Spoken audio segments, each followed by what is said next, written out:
Soludo alleges Simon Ekpa's involvement in kidnapping in Anambra State. Chukwumacha Soludo unveils 5 million naira reward for information on kidnappers in Anambra State. I do not want Britain to be like Nigeria's terrible government that destroys lives. Kemi Badenoch don't come out again to rubbish the so-called Zojuria. How Tinubu's government spent over 9.74 billion naira on rice, beans, palliatives in 2024 report, and people are hungry. If you share 9.7 billion naira to the whole 135 multi-dimensional poverty in Nigeria, my brother, if you share this money, at least there's no anyhow everybody will not get up to 5 million naira. Do the mathematics by yourself, or even more than that. But look at it. It goes on the personal pockets, and they will tell you we share palliatives. Anyway, my people, we are going to calm down to analyze this news, starting from that of Chukwumacha Soludo. But before we go into the main or to dissect the whole message, please, I want you to do me a favor. Like, share, comment, and make sure you subscribe to this channel, because more of this authentic news will be coming to your doorstep at every given time. Back to Chukwumacha Soludo. Chukwumacha Soludo alleges that Simon Ekpa is involvement in kidnapping. At the back of Simon Ekpa, when Simon Ekpa was out there, Chukwumacha Soludo never mentioned his name. Anambra people, I am sorry to say this. I am sorry to use this word, but on an old get governor. Anambra State don't have a governor. What you have there is just a foolish professor. I don't even know whether this man is a real professor or just a fake professor parading himself as a professor, speaking long grammar from east to west, from north to south. This Chukwumacha Soludo was contacted by Ebube Monso when Reverend Father was kidnapped. Charles Soludo said he don't have a tracker. It's depending on people that is coming from Abuja. This Chukwumacha Soludo, who is busy going about pledging 10 million naira and 5 million naira for anybody who have information about kidnappers. DSS officials that they sent to Anambra State during the December, they spent only 2 days in Oka. Soludo told them there's no money to fuel their car for them to walk. They have to go back to Abuja. You see one thing about this life. When somebody failed, they must surely look for somebody to blame. Chukwumacha Soludo have failed the people of Anambra State. Charles Soludo have failed himself. He have failed his family. This Charles Soludo is the one who left the government of Obiano that handed over to him, supposed to criticize. Then he went far back to criticize Peter Obi. That Peter Obi never left anything in Anambra post. Can you imagine that? Leaving your predecessor and castigating the person who came before you simply because you want to remain in the good book of the betrayers, of the oppressors, because you want to one day to run for the president of the zoo. Anambra people, I repeat myself again, I am sorry for all of you, but I don't get anybody. It is better safe to put Ekunife that place than this shred or this shenanigan of a human being called Charles Soludo. He have failed. All in the bid to see how he can amend what is not amendable.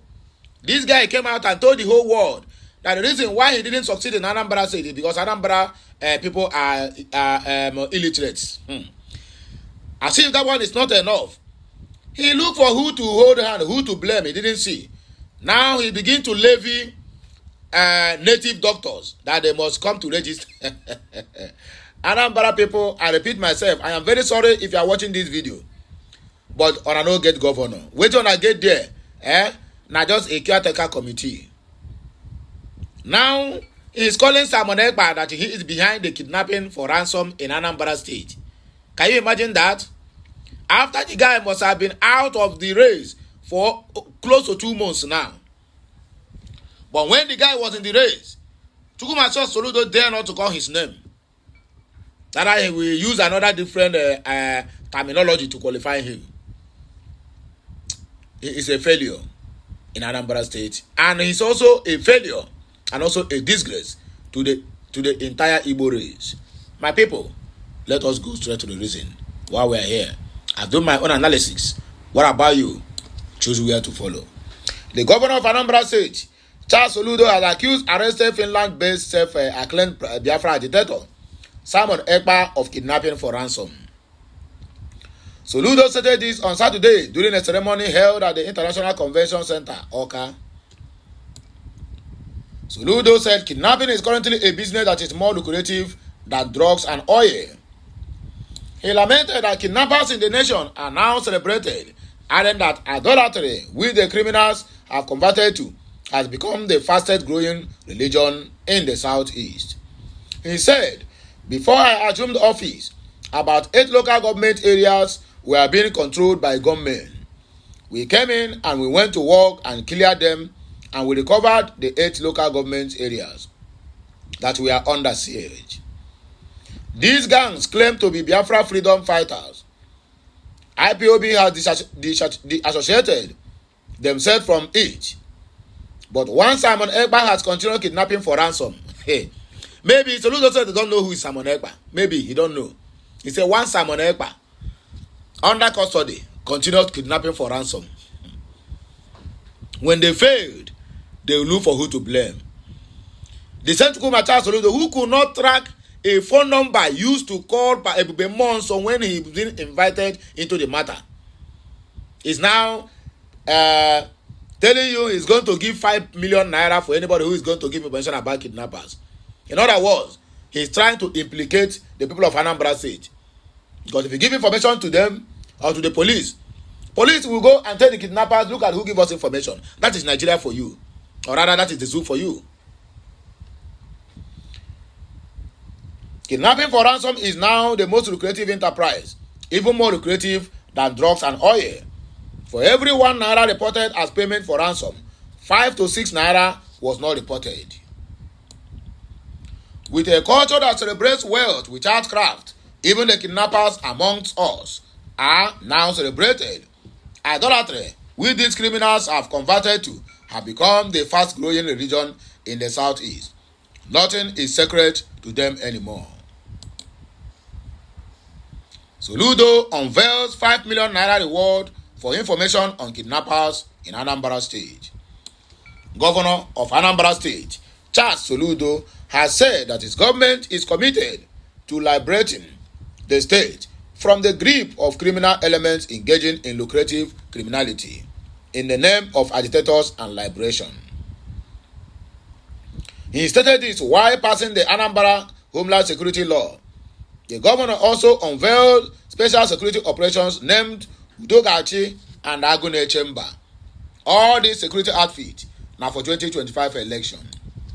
Speaking during the ceremony held at the International Convention Center, Oka, on Saturday, Soludo said the sum of 5 million naira will be paid to anyone who offered useful information that will lead to apprehending kidnappers. Speaking during the ceremony held at the International Convention Center, Oka, on Saturday, Soludo described security law and order as pivotal to the attainment of the state visions of a livable, prosperous homeland. He said his administration's move is a massive revolution to cement a robust security system with zero tolerance for criminality. The governor noted that criminals now hide under the guise of liberation struggle to engage in all manner of lucrative criminalities, such as armed robbery, cultism, kidnapping, and even idolatry for ransom, thereby fueling insecurity in the state. He said, January 17 of 2025 marked our 2 years and 10 months in office, true to our promise last month to take decisive actions on security. It is auspicious that we mark this anniversary and began the new year with the events of today. Today we are here to unveil the Anambra Homeland Security Law, which the State Assembly worked vigorously to pass. The second event is the formal launching of our special intervention on security called Operation Udogachi. It is the new security architecture we have now. The third one will be formally inaugurate the State Anambra Traditional Rulers Council, because the traditional rulers have a very important role to play in this process. In the Anambra, security, law and order remain pivotal to the attainment of our vision of a livable and prosperous homeland. I want to assure you that despite the unique challenges of lucrative criminality and done with the deceptive ideology and propaganda, we are determined to fight criminality and ensure that Anambra becomes the safest state in Nigeria. The character and dynamics of criminality in the southeast and Nigeria have evolved and become Hydra-headed, and so our response must be thoughtful, deliberate, and comprehensive, involving both the nihic and non-nihic agenda. He added, for example, kidnapping for ransom is not new. I recall that my 78-year-old father was kidnapped in 2009, and he spent 15 days with his abductors in the bush. Earlier that year, the oil mogul, Chief Anthony Enekeme, Tony Mars, Chief Paul Okonkwo, Poco Bros, Chief G.U.O. Okeke, etc. were kidnapped in the state. It was as if Armageddon had come.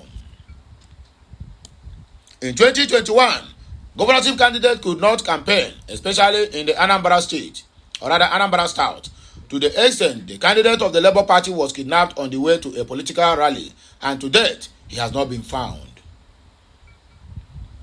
My predecessor tackled the menace head-on. However, about 20 months before we assumed office in March of 2022, a variant of the criminal gang under the guise of separatist agitation emerged with command and control centers. They killed policemen and soldiers at checkpoints and collected their guns. They checked and burned down many police stations. Sadly, most stakeholders kept mute. They set us up, or rather they set up camps in the bushes and forests and labeled themselves as liberators. Most people did not pay attention, and very few cared to ask how these people with arms will be feeding from month to month, or year to year, or how they will be funding their operations. The governor added that the state is investing heavily in logistical support, adding that the special forces for Operation Udogachi and Agone Chamber will have over 2,000 personnel dedicated to special tasks, with the personnel drawn from the Army, Police, DSS, NSCDC, and other security agencies. I do not want Britain to be like Nigeria that destroy lives.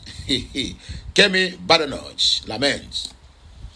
The leader of the United Kingdom's Conservative Party, Kemi Badenoch, has fired fresh shots against Nigeria. Nigeria News reports that a Nigerian-born politician made headlines in 2024 over the repeated onslaught against the country of her origin.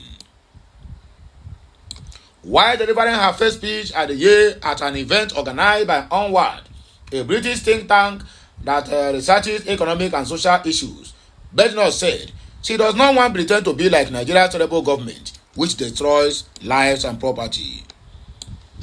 The Tory leader highlighted the importance of building trust, saying the Conservative Party is the right group to fix Britain, because the UK could become like Nigeria if the system is not reformed.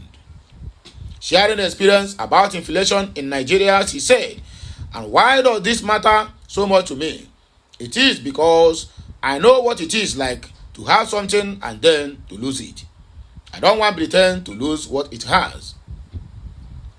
I grew up in a poor country and watched my relatively wealthy family become poorer and poorer, despite working harder and harder as their money disappeared with inflation. I came back to the UK age 16 with my father's last 100 euro in the hope of a better life. So I have lived with the consequences of terrible governments that destroy lives, and I never, 'ever' want it to happen here. How Tinubu's government spent 9.74 billion naira on rice, beans, palliatives in 2024. The administration of President Bola Ahmed Tinubu reportedly expended 9.74 billion naira in 2024 on procurement and distribution of food items to mitigate the food crisis across Nigeria. This information was disclosed by Budget IT, a civic tech organization focused on promoting transparency and accountability in government spending via its GovSpend platform. They will come for you, don't worry. According to the report, a significant portion of the funds was allocated for essential food staples such as rice, beans, maize, and other commodities. The Federal Ministry of Agriculture and Food Security spearheaded the initiative engaging contractors to deliver palliative food supplies to various federal constituencies nationwide. Key food distribution efforts included the supply of rice, beans, and garri to vulnerable communities struggling with hunger.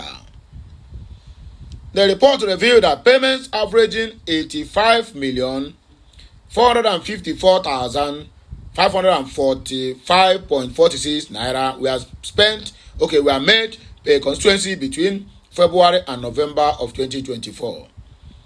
The palliative program covered states like Kano, Ogun, Osun, Akwa Ibom, Cross River, Adamawa, Kaduna, Jigawa, Ekiti, Oyo, Lagos, Bauchi, Rivers, Borno, Sokoto, and Enugu.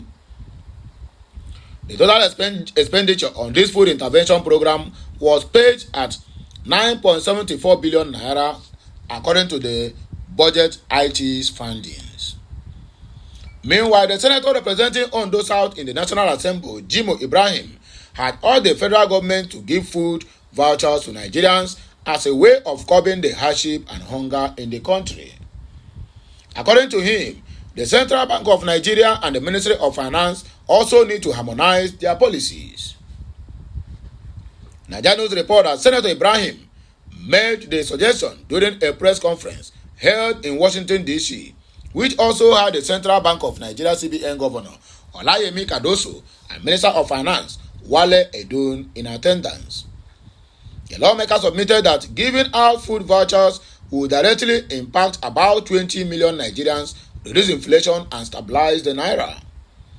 The Ogun federal lawmaker stated that when the problem of food and hunger is not solved, the nation is headed for a crisis.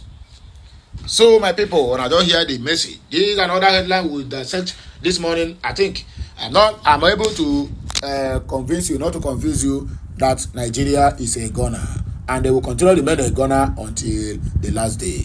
So please help me to like, share, comment, and make sure you subscribe to my channel.